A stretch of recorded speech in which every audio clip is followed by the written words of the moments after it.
आमदार रोहित पवार यांनी मंत्री गिरीश महाजन यांच्यावर घणाघाती टीका केलेली आहे। कुंभमेळ्यात गिरीश महाजन चोरी करतायत असं रोहित पवार म्हणतात। गिरीश महाजनांची चोरी लवकरच बाहेर काढणार असल्याचंही रोहित पवारांनी म्हटलंय।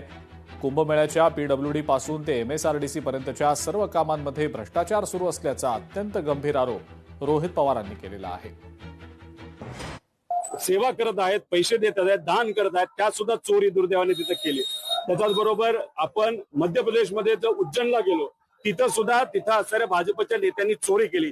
तसंच या महाराष्ट्रामध्ये महाजन साहेब हे कुठं चोरी करत आहेत तर नाशिकमध्ये, जिथं एक पवित्र धार्मिक कार्यक्रम पुढच्या वर्षी जो होणार आहे आपला याचा कुंभमेळ्याचा, तिथं असणारे जे कॉन्ट्रॅक्ट आहेत पीडब्ल्यूडी पासून जे एमएसआयडीसी पर्यंत सगळ्या गोष्टींमध्ये मोठ्या प्रमाणात भ्रष्टाचार झालेला आहे।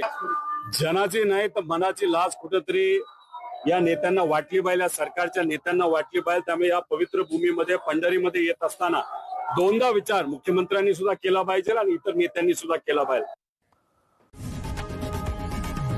लोकशाही मराठी ऐका, पहा, जागरूक रहा।